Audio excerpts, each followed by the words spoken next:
Hey everybody, welcome back to another episode. I gotta stop saying which episode it is. Just say another episode. Another episode. Like, oh next. goodness, another one. This is the real episode 3. Last week I definitely said episode 3, and it was only episode 2, but it was the third episode in some. Anyways, or the numbers were never my strong suit. What happens when you start with 0? Like this is my honestly, dude. Honestly, this is my. Somebody was telling me about the math equivalent to Wordle this past week, and I like that's the least amount of fun I could ever imagine having. Would be like, you mean I daily get to wrestle with a math question? That's awful. Nope. So do you play Wordle every day faithfully? I don't. No, my wife does. I'll frequently get a text saying, come look at this, and look at me. We'll work through it. But Connie and I play, yeah. and like we've got this rivalry going with my sister and brother-in-law. Okay, and so the 4 of us play right on and send each other our Wordle scores in a group chat. That's awesome. And I didn't know it was a rivalry until today. Have been canceled. Gifts have been returned. I didn't know it was a competition until my sister sent me a text today. So Connie and I got the words in 3 of 6 tries. So you get 6 tries. Yep. 3 of 6. Both of us. It's like that's pretty good. That's not normally the way it goes. It takes a few more, right? Yeah. And so my sister sends this text to us. She says to her husband, "You have to get 1 out of 6 or we lose the day." I'm like, I didn't know since when was it a competition? I bet score everything. Who's counting? I am definitely. That's right. Definitely. So this is just for fun, right? Oh yeah, absolutely. I mean, it's good that you think that because you lose so often. But No, honestly, this is. Oh, it's fun. That's awesome. Siblings never change. No, it's great. It's awesome. Great. So if you're playing Wordle out there, don't text me the word. That's right. I don't want to hear it. Oh man. So we dealt with 2 chapters this Sunday because why not? 4 and 6, and we're gonna jump into it because we both preached. Yep. And this will be a fun conversation. But the idea of like external opposition to the build is what's going on. That's kind of So mine is chapter 4 is titled "Opposition to the Build." Yours definitely makes a judgment and says Nehemiah's enemies opposing the rebuilding. Yeah, no, it's right there. And so then 6 is further opposition to the build is what I've got, and yours is like. More enemies pile on. Enemies continue to oppose the rebuilding. So it's that's great. Yeah. But it is. It's this idea of opposition, and it is a really relevant conversation to where we're at, like culturally, and with the way in which Christians are choosing to interact with the world. I said that to Family Church on Sunday. I was like, sometimes I just wish there was something going on in the world right now that we could relate to. In terms of what we're talking about. Like if only there was something happening in Canada right now with people in our church that would help us to connect with this idea of opposition to what is going. Anyway, yeah. So it's worth saying at the beginning, like this is a really important conversation, and we'll see kind of where where we go. We've got some notes to guide us today, but like it's worth saying that it's a messy situation in the church, and I think like that's what we're feeling as pastors is absolutely like it regardless of where you land, it's probably never been more important to talk about how our faith informs all of our decisions. And like I've said for a long time, like if you call yourself a follower of Jesus, you don't get to compartmentalize your faith. There's no line that you get to where you go, yeah, that's about as far as I'm willing to go for Jesus, and after this he'll understand as to why I'm bending it and whatever. I mean, you can say that if you want, right? There's no place in scripture that says, yeah, no, that's what I expect of you. Yeah. So like I think we probably have lived in a comfortable enough place in our lifetime anyways to say, where it's become very easy to say, this is my life as a Christian, Yep. and these are the other areas of my life. And it's not like a malicious thing. It's not like I would like to keep them separate because I like doing these things that I want to do. And, I like also the benefits of being a Christian. Like at worst, that's what it is. Yes. But I think it's been comfortable enough that we kind of have lived into this reality where, you worship on Sundays, you do your volunteer stuff with the church, you do your work with the church, all of that good. And then you go away and the rest of your life happens. And, I think that right now it's never been a better time to say, that's maybe where things go sideways. Right. Yeah. Is when you try to keep them so separate and then eventually they will converge at points. And you don't know what to do. And you don't know what to do. Yeah. Exactly. And I think this is one of those passages that, again, I'm just so grateful for this book and the perspective that it gives us in those moments of saying, like, that's all well and good until you hit those moments. Yeah. Right? Like the you do you and I'll do me thing is great as a fortune cookie saying. But in real life, our lives hit points where what you're doing and what I'm doing are not going to always jive. And that's unfortunately it's the inevitable conclusion of this path that our world is on, of like, you do you and I'll do me, my freedom, your truth, my truth, is that eventually there are convergent points. And that's where our faith is so very important not to be set aside. Yeah. And Yeah. And like, I think it's worth saying that it's important to remember that for as many differences as there are, like we as Christians have, maybe everybody watching this would call themselves a Christian, maybe not. I hope not. I hope actually not. But we have a choice, at least let's say even you and I, for argument's sake, have a choice in how we have conversations. We can say that our faith gives us this wealth of commonality and common ground to stand on and to say, okay, let's figure out the differences from that place.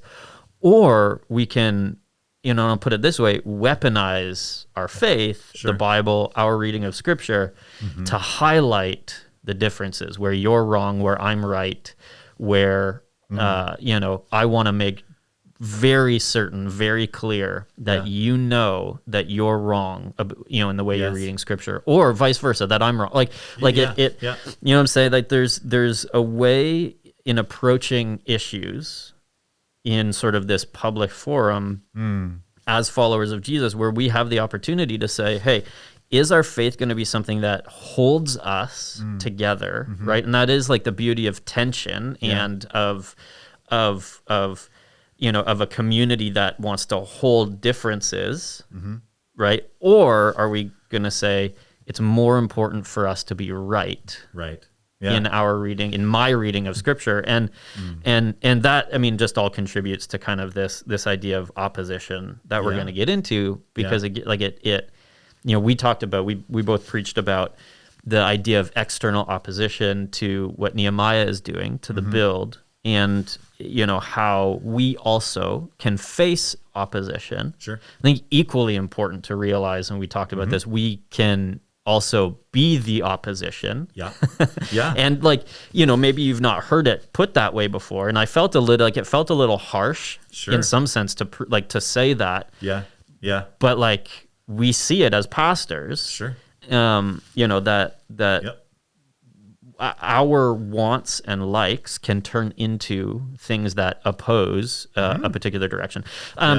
So do you want to talk a little bit about the difference between, we're spiritual opposition and personal opposition, and maybe the fact that, and we didn't quite get into this in the sermons, right?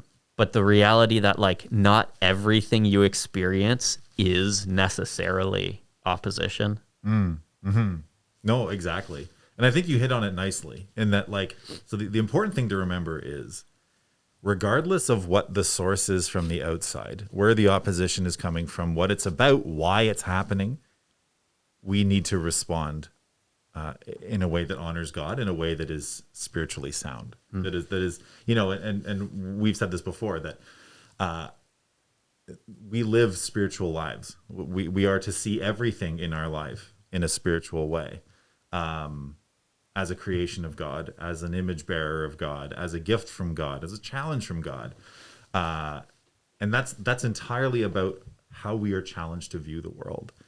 And that's not the same as what it is that is actually coming at us, right? And that somebody might be opposing you, because I think somebody might be opposing what you are doing. So the example of Nehemiah is an excellent one, in that we're not told explicitly that it is a spiritual reason why they are upset about or why they're bothered by Jerusalem being rebuilt. I'm inclined to think it's far more about power for them, which can be interpreted as a spiritual thing. Right. But this is not an attack against God. This is an attack against people. This is an attack against what they have. I said on Sunday to the folks at Family Church that, when Israel's down, they're up.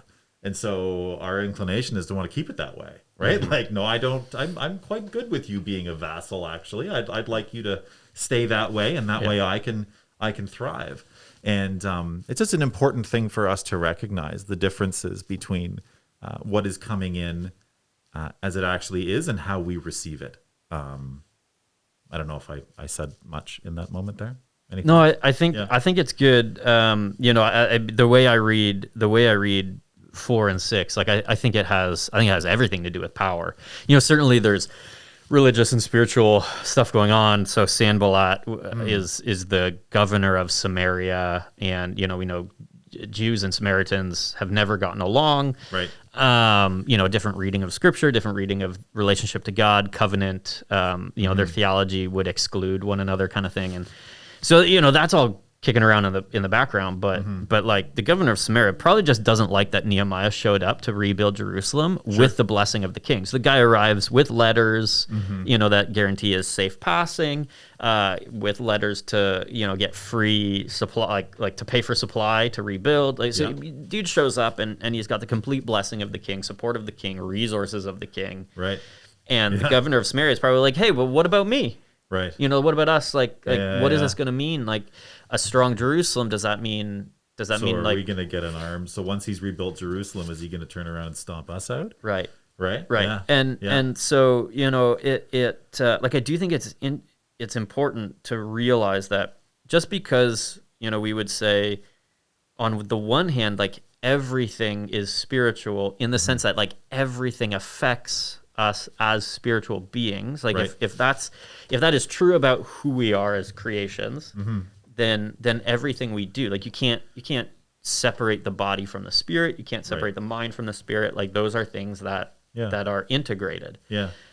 But I like what you said, that it doesn't mean that the opposition we're feeling has a like inherently spiritual maybe beginning or motivation. Yep. Not that it can't discourage you, it can. Sure. Not that it can't affect you spiritually, it can. Yep. But maybe the error that we want to make as humans is to interpret everything as spiritual because it allows us to dismiss it. Right? It makes it impossible for us to be wrong. Exactly. Right? Like if God is on our side, then who can be against us? Well, everyone who disagrees with you, right? Like that's the conclusion of that train of logic. And I think it's cool to see that in this, Nehemiah, addresses it. He deals with each of these forms of opposition in their own way, and never once says, this is an attack on Yahweh. This is an attack on our God. These people are a godless people who whatever. Like maybe he thought it. Maybe he But in what we have here, that's not part of the narrative. Yeah. And and I think there's something to be said too in terms of how God honors the mission that he's on because of that, keeping it in perspective. Yep. That he keeps it within the practical. Like, you don't get to stop. This is an important thing for us to remember too. Even when we're facing spiritual oppression, friends, there's no pause that happens there. Yeah. Right? Like, it's oh, well, this is because this is a spiritual thing. I'm just going to step back. Right. Like, and it's going, maybe, but I'm not going to stop building. I'm not going to stop caring for my people. I'm not going to stop trying to protect them. Yeah. And I'm not going to stop praying. Yeah. Which is like really cool to see. Yeah. Yeah. Yeah. So I think it's important for us to realize that not everything that we don't like or that is trying to convince us to stop doing something or to start doing something, like not every piece of advice, not every thing that you feel coming in at you is opposition just simply because you don't like it. And so like we don't get to dismiss things. Sure. You have to, and I think that's why the turn to prayer is so important, because like Nehemiah in that first round of opposition could have I think he could have just completely dismissed it, completely ignored it.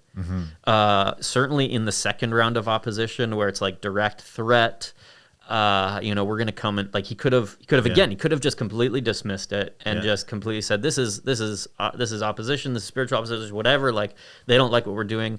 I don't care. I'm going to keep doing it, and I'm going to ignore what they're saying. He doesn't do that, right? That would be foolish. Yeah. He has a response. Yep.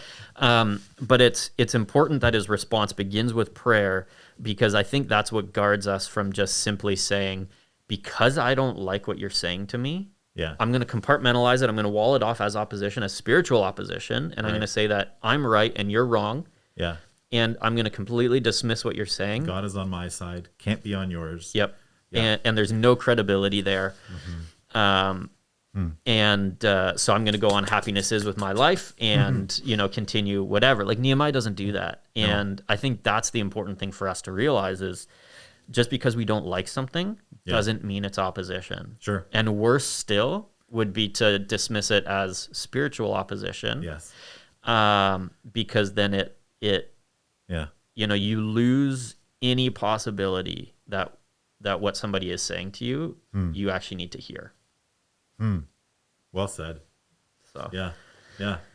On that note, so in terms of how Nehemiah responds, I know a question a lot of us have had wrestling with is so about the whole praying for revenge thing. How does that figure into a well-balanced spiritual response to things of like, I'm not going to lash out at my kids, but I am going to pray that God shows them the error of their ways, and that I know my daughter lied to me about whether or not she washed her hands yesterday, and so I'm going to ask that her friends see her today as a liar, and that how do we do that? How do we?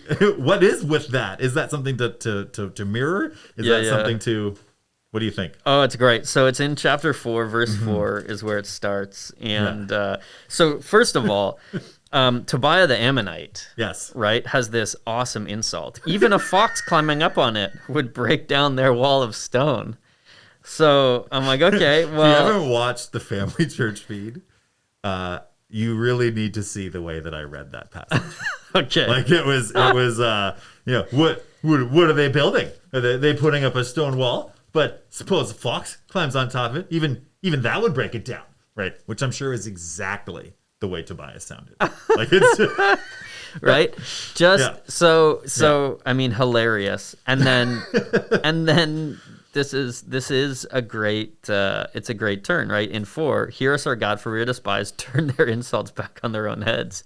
Give them over as plunder in a land of captivity. Like Nehemiah gets really salty. It's not, it's not light language. He literally says, "Don't be gracious. I want you to don't you dare hide your eyes from their guilt." Yep. Do not cover up their guilt or blot out their sins from your sight. Right? They've insulted us. But I think that it, as much as, there are moments in scripture where you read it and you're like, what is going on? Like, that dude needs some anger management there. Like, he needs to talk to a counselor. Yeah. Actually, that's what he's doing. Right. In some sense, that is like, I want to be very careful because it's very good to equally go talk to a counselor. Yes. So, you don't get to like just replace that. No. So I want to be very careful with even as much as to say that. But what Nehemiah is doing is I think very healthy in that, he's obviously feeling all of these emotions. He's obviously very angry. Yeah. And like by the end, so not only do they ridicule them for what they're doing, which you're like, okay, fine, that's a certain level, maybe. What? This is a pretty good wall. I'd love you go get a fox. You do. And You do better. We'll see. Okay, this guy bakes perfume for a living. All right, you just lay off on the bad wall building. Okay, That's like the scene from Monty Python where they weigh against a duck. You're like, you go get a fox. Let's see what happens. I did. You know what? I will call that bluff. You go get a fox. I would love to see this fox knock the wall down. But no, go ahead. I'll wait. I'm not doing anything. So by the end, like as comical as that is, on the one hand, right?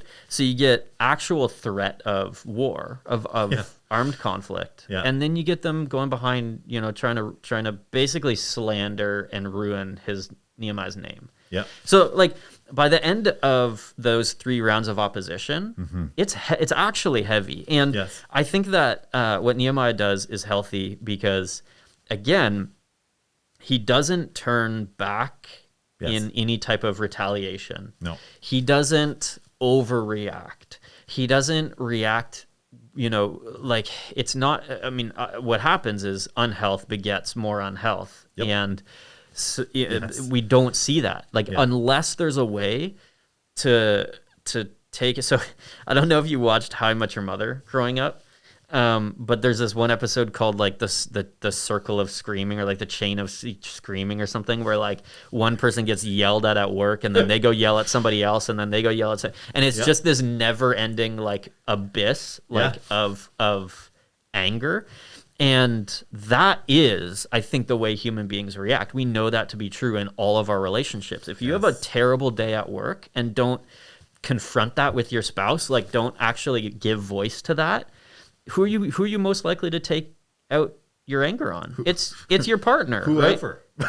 Like it's the person you often feel safest with. Sure. That you become the most emotional with. And so I think what Nehemiah models is this really healthy way to turn to God and say, I am feeling these things. Yeah.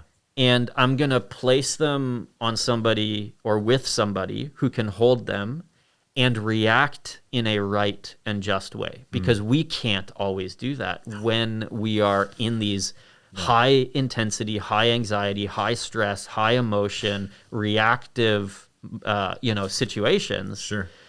We can't always rely on our own judgment. No. And in fact, for the very point we just talked about. Exactly. Right? Like we will internalize things far more than they need to be internalized. We will personalize things far more, right? That's when we ascribe, meaning to what other people have said when they haven't said it. Yeah. Right? And again, I love that he gives his hottest to God. Right? Like he takes the most raw emotion and pours it out on God. Yeah. And as we all know, you only have so much energy for these things. And like you said, when we feed this stuff, it grows. It grows and it doesn't go away. And I think we've all seen that. Like in the last little while, like there are folks that it breaks my heart. I turn my phone on at 6 a.m, whatever. I, go through my motions, and then there's just some angry posts first thing in the morning. Mm-hmm. And I'm just, my heart breaks for those folks. It's just like, you gotta, like, man, oh man. And it's not that there aren't things to be angry about. And I don't want folks to hear me saying that. When all you carry around is anger and is only aimed at people who will respond back in anger, it's just, it grows. Whereas God can take it and transform it. right? Like it gets transformed into, give me stronger hands, right? Yeah. Like I want to lean into what you've called me to do, and not respond to this. Like I said to Family Church, like he actually does the thing that all of us are always counseled to do, Yeah. which is don't respond, right? Yeah. Like don't retaliate, don't return in kind, just walk away. Yep. And yeah. So we read it and it sounds really salty. But it actually ends here in Yes. in the story as we've been presented with it, and as as we have it now.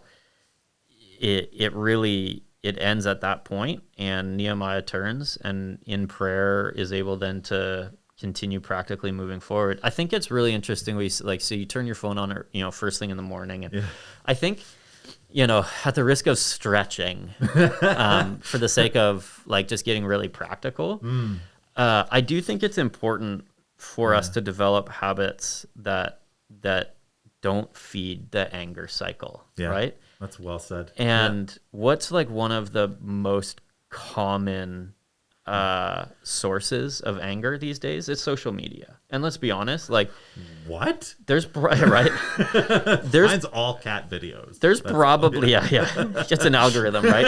Just cat video after cat video after cat video. I didn't even know about this thing happening in Ottawa till yesterday. Like it was insane. Yeah. So, but I think it's worth saying that it is an algorithm, and it's not Absolutely. designed to be unbiased. It's designed to capture your attention and to hold you in an emotionally like manipulated and heightened place. And so it's I do think that for as much as we receive those things, the call is like we need to learn the habits of turning toward God and voicing anger and voicing emotion, all of it. Yeah. But equally as important, on the front end, we can learn to better guard against receiving it in the first place. Yeah. And, I think like the number one thing for people to do, don't turn your phone on for the first hour of your life. Yeah. Like every single day. Yeah. Yeah. Like if the first thing you hop on is social media in the morning, like I guarantee you that your entire day is going to be worse for it. Sure. It'll absolutely be shaped by what you've taken in. And, one of the greatest things that I think we can do for our families in a practical sense is to model what it looks like to process things in a healthy way. Yeah. One of the greatest things I've learned from my wife in terms of our relationship, but something that we both worked very hard at with regards to parenting, is to validate what people are feeling, help them process it. With our kids, it's letting them have the space to kind of again burn off the hot and then to pursue them, which I love, which is so very much not our desire most of the time. It's like, well, hey, when they're ready, they can come talk to me. And it's going, no, you know what? God is the God of pursuing, right? Like God always pursues us, and we can model that to help them find the words sometimes to express what they're feeling, especially when they're little. But those are things that, speaking personally, no offense to my mom and dad, that was not part of my upbringing to help to learn to articulate your feelings, your emotions. It was, no, you need to know that you disrespected us as your parents and move on, right? Like that was the language. But helping our kids to articulate, validate what they're feeling, but also that fine line of helping them validate what they're feeling, but also to then recognize what is true about the situation. Right? And that's a very big lesson, I think, for us to learn today, is that not everything you feel is 100% as it is. Right? Like, yes, I might be angry about this. That doesn't mean that what I am interpreting is, and this is right back to what you were saying before, it doesn't mean that it's an opposition against me. It might simply be something within myself. But and certainly that's not to replace the importance of what Nehemiah models here, which is to come to God as well. Yeah. So, like, just to land really, really practically, like I think we can probably picture what those conversations might look like, or what it might take to have the conversations with your family. So, Sure. Whether it's something that you as a family have kind of committed to doing over a meal, or after a meal, or in a certain space, or something as simple as roses and thorns with your kids, to help them process the things that are right heavy on their hearts. Right. There's really practical, and there's there's some great resources out there. My sister just started using, and I don't remember what the name of this kit is, but it's like a toolkit that has the emotion, like it has pictures, it has names of feelings, and then practical next steps. It's this really cool thing. Awesome.